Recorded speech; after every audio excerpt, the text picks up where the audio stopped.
Now we will consider the total solar radiations coming on the Earth's surface. So wherever possible, I have made the diagrammatic representation so that your concepts will be clear. Now considering these as the incoming solar radiations, you can see 19% are absorbed by the atmospheres and the cloud. So here green part is shown, which is the Earth's surface. Above the Earth's surface, this blue color shows the atmosphere. So atmosphere contains various gases and there will be absorption, reflection, diffusion of solar radiations in the atmosphere. And above the atmosphere, sun rays are coming from sun, which is far away from the earth.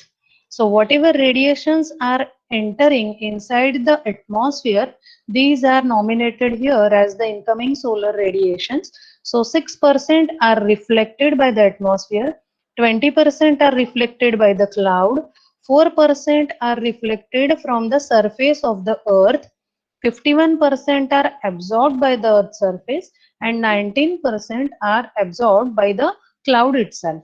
Okay, so these are 20% reflected by the cloud, 19% are absorbed by the cloud. So whatever radiations are absorbed by the cloud, those we are not going to utilize.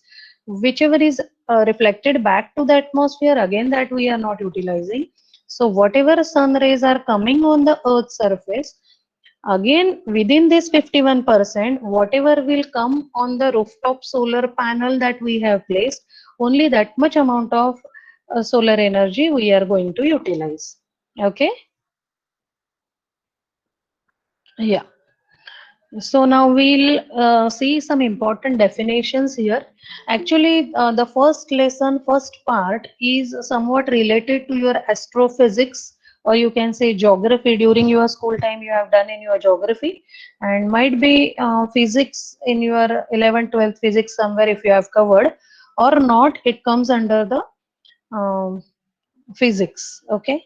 So I'll just revise all these concepts. I know you might be familiar with all this, but to just revise your concepts and clear understanding of further topics, I'm taking it in detail as well. Now, solar radiations on the Earth's surface. So just now in the previous figure, see, these are the incoming solar radiations in the atmosphere. So I have shown it. This dotted part shows the atmosphere. This is the Earth's surface. This is the atmosphere, which contains various gases. And this is outside the atmosphere. So whatever sun rays are coming outside the atmosphere, so here I'm showing it. These are called as extraterrestrial radiation. Extraterrestrial radiation. Okay. And the radiations, sun radiations, which are passing through the layers of atmosphere and coming on the Earth's surface are called as the terrestrial radiation. Okay. So these two are important definitions which are generally asked for your in same or end same question paper. So extraterrestrial, once again I'll repeat, extraterrestrial radiation and terrestrial radiations. So see, extra definitely will get outside the atmosphere because part of it is absorbed by the clouds, by the atmosphere. Part of it is reflected back, part of it is absorbed. Okay. So whatever we are getting on the Earth's surface, total solar radiations received on the top of the Earth's surface is called as the terrestrial radiation. And the total solar radiations coming outside the Earth atmosphere are called as the extraterrestrial radiation. Okay. So these two important concepts. I think everybody is clear with it. Now we'll move further. If you have any doubt, I'll go to chat window and we'll discuss it. But let me cover some specific concepts and then we'll go for your doubts in last 5 minutes. So some more concepts now. The solar radiation which is coming perpendicular to the Earth's surface. Okay, this is perpendicular to the Earth's surface. So this is called as a direct radiation. Okay, this is called as a direct radiation. Now this direct radiation, because it is perpendicular. Now you can see this is one more solar ray I have shown, which is not coming perpendicular. Okay, and it is getting scattered in the atmosphere itself. So the sun radiations which are getting scattered are called as the diffuse radiation. These are called as diffuse radiations. So your solar rays or solar radiation could be direct radiation or it could be diffuse radiation. Now all direct radiations or diffuse radiations not necessarily will be absorbed by the earth, but solar radiations are reflected within the atmosphere also. Those are called as diffuse radiations, or they can get reflected from the earth's surface. Those are called as the albedo. Albedo. So albedo could be your any kind of reflected sunbeam. So it could be a direct radiation which is reflected back in the atmosphere, or it could be a diffuse radiation which is also reflected in the atmosphere. So all reflected solar radiations comes under the albedo. Okay. So direct beam, diffuse radiation and albedo. So albedo could be your part of direct radiation or part of diffuse radiation. Now, one more concept is remaining here, which is a global radiation. So, whatever radiation coming on the globe within the atmosphere, we call it as a global radiation, which is a summation of direct radiation, diffuse radiation, and albedo. So, all incoming and reflected back rays of a solar are called as a global radiation. So, these are very important concepts which are generally asked for your papers as a theory question. And as these are just the definitions, you can draw the diagram. All are very logical. Name itself indicates what it is. And I hope you are getting what I'm telling you. If you have any doubt, definitely we'll solve it at the end. So these are all solar radiations coming on the Earth's surface. In all, it is called as a global radiation. So up till now, we have seen some of the definitions. I am just giving you the exact definition. Diffuse radiation. Okay, diffuse radiation. This is diffuse radiation. So the solar radiations which are scattered in the atmosphere are called as the diffuse radiation. See, scattered radiations are called as a diffuse radiations. Now the next is direct radiation or the beam radiation. So the radiation which is perpendicular to the Earth's surface and which crosses the atmosphere and directly hit to the Earth, which is perpendicular, is called as the direct radiation, or it is also called as a beam radiation. So the radiation that does not go through absorption or scattering interactions but reaches directly on the Earth's surface is called as the direct radiation. Now here I have not seen said the perpendicular, because see here if sun ray is coming, that is also perpendicular with respect to this plane. Okay. So all radiations which are not diffused or scattered and directly coming on the Earth's surface are called as the direct radiation. Now albedo. So albedo could be scattered radiation or it can be a direct radiation. So all reflected beams are called as the albedo. So when radiation reaches Earth's surface, some of it gets reflected by the ground or some other objects on the ground. This component is called as the albedo radiation.